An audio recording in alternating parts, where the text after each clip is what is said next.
అమ్మలగన్న అమ్మ లక్ష్మీదేవివి నువ్వే, సరస్వతివి నువ్వే, పార్వతివి నువ్వే, ఈ సకల శక్తులు నువ్వే, బ్రహ్మ విష్ణు మహేశ్వర రూపం కూడా నువ్వే. అంతటి మహిమాన్విత నీకు ఉంది. ఈ దసరా శరన్నవరాత్రి రోజుల్లో దుర్గమ్మ తల్లి ఒక్కో రోజు ఒక్కో అవతార మహిమ చూపుతుంది. సర్వం నువ్వు ఒక్కటే కాని ఒక్కొక్క చోట ఒక్కో పేరు. అందుకే ఆమెను పెద్దమ్మ తల్లిగా చెబుతారు.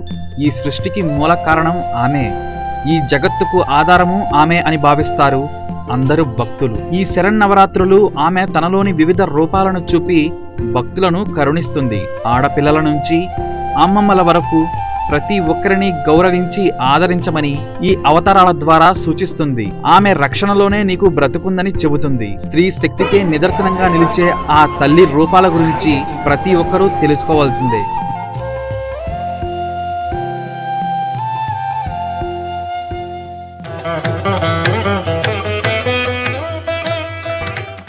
स्वर्णधारिणि सौम्यरूपिणि सौख्यदायिनि पाहि मां, वर्षिणि दिव्यदर्शिनि नित्यहर्षिणि पाहि मां, शक्तिकारिणि पापहारिणि लोकपालिनि पाहि मां, पाहि मां पद्मासनी, पाहि मां सर्वेश्वरी, अहमु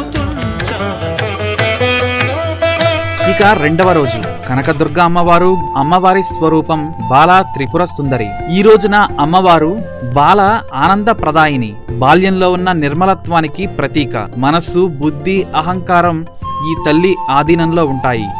నిత్య సంతోషమే. శ్రీచక్రంలో మొదటి దేవత కూడా బాల.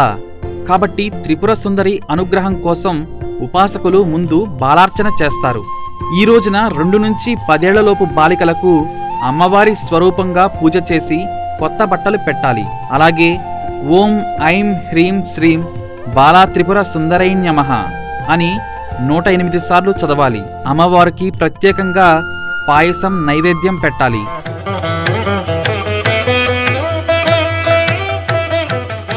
ఇక 3వ రోజు కనకదుర్గ అమ్మవారు గాయత్రీదేవి అవతారంలో భక్తులకు దర్శనమిస్తుంది. ముక్త, విద్రుమ, హేమ, నీల, ధవల వర్ణాలు కలిగిన శంఖం, చక్రం, గద, అంకుశం ధరించి భక్తులను కరుణిస్తుంది.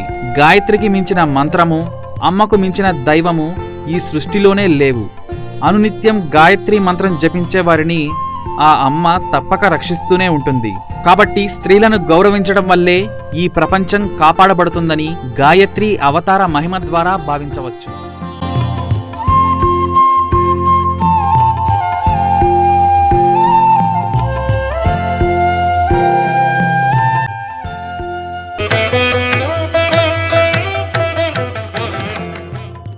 ఇక 4వ రోజు అవతారం అన్నపూర్ణాదేవి. ఆ జగన్మాత సకల ప్రాణికోటికి ఆహారాన్ని అందించే మాత. ఒక చేతిలో మధురసాలతో ఉన్న మాణిక్య పాత్ర, మరో చేతిలో రతనాల గరిట పట్టుకొని భక్తులకు దర్శనమిస్తుంది. ఈ కదిలే జనజీవన సృష్టికి జీవనాధారం నేనే అనేది అమ్మవారి దర్శన అంతరార్థం. మీకు మీ ఇళ్లలో కడుపు నిండా అన్నం పెట్టే ప్రతి తల్లిలో తాను ఉంటానని ఆ దుర్గమ్మ సూచించడాన్ని దీన్ని బట్టి అర్థం చేసుకోవచ్చు. ఇన్నాళ్ళు మనల్ని కని పెట్టి అన్నం పెట్టి మనల్ని కనిపెట్టుకుని ఉన్న తల్లులను గౌరవించడాన్ని సూచించే అలంకారం అన్నపూర్ణాదేవిది. ఆ అమ్మవారి దర్శనాంతరం మీ తల్లి యొక్క ఆశీర్వచనం తప్పనిసరిగా తీసుకోవాలి.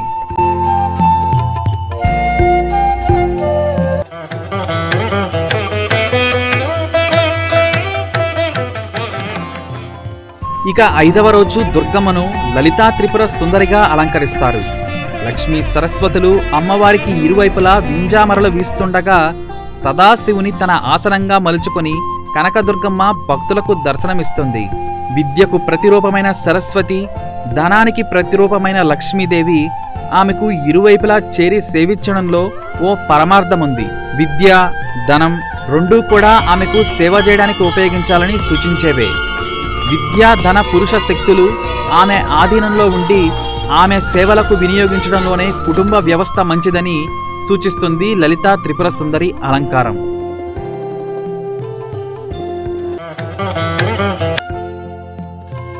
ఇక 6వ రోజు దుర్గమ్మను లక్ష్మీదేవి అలంకరణ చేస్తారు.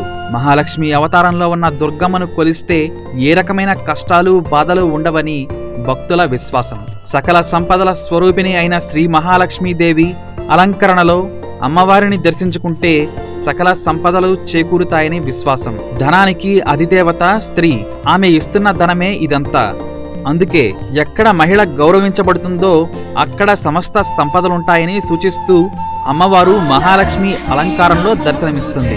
కాబట్టి స్త్రీని గౌరవించడంలోనే అష్టైశ్వర్యాలు దాగి ఉన్నాయని తెలుపుతూ ఆ కనకదుర్గమ్మ తల్లి మహాలక్ష్మి అవతారంలో కనిపిస్తుంది. ఇక 7వ రోజు అవతారం కనకదుర్గమ్మ తల్లి జన్మ నక్షత్రం ప్రకారం సరస్వతీదేవి అలంకారంలో దర్శనమిస్తుంది. దుర్గమ్మ వీణావాదం చేస్తూ పుస్తకం ధరించిన రూపంతో సరస్వతీదేవిగా కనువిందు చేస్తుంది. అజ్ఞానమే అసలైన చీకటి. ఆ చీకటిని తరిమేయడానికి విద్యా జ్ఞానం ఎంతో అవసరం. అయితే ఆ విద్య స్త్రీలోనే దాగి ఉంది అనేది దీని అంతరార్థం. పుట్టినప్పుడు పాలివ్వడం నుంచి పెరిగి పెద్దయి ప్రయోజకత్వం సాధించే వరకు తల్లి నుంచే అనేక విద్యలు నేర్చుకుంటారు. నీ విజయంలో ప్రధాన భాగస్వామ్యం స్త్రీ శక్తిదే. ఆమె నేర్పిన విద్యలే ఇవన్నీ. అలాంటి విద్యలకు అధిదేవత ఆమె. ఈ సరస్వతీదేవిని ఆరాధించడం ద్వారా మన అజ్ఞానం పూర్తిగా తొలగిపోతుంది.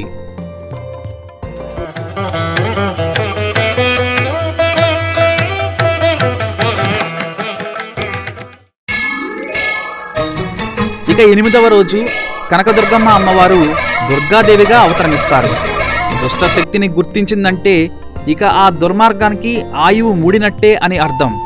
మహిళా శక్తి తెలియక స్వైర విహారం చేసేవారికి చరమగీతం తప్పదని, అలాగే ఈ రోజున అస్త్రపూజ కూడా చేస్తారు.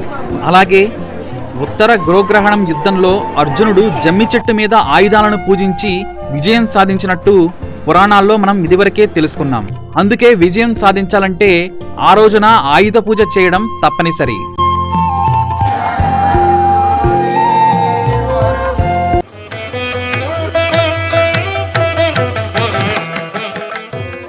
ఇక దేవి నవరాత్రులలో అతి ఉగ్ర రూపం మహిషాసుర మర్దినీ దేవి. సింహ వాహనం అధిష్ఠించి ఆయుధాలను ధరించి అమ్మ సకల దేవతల అంశాలతో మహాశక్తి రూపంలో దర్శనమిస్తుంది. మహిషాసురుడనే రాక్షసుడను సంహరించిన అమ్మను మహిషాసుర మర్దినీ దేవిగా పూజిస్తారు.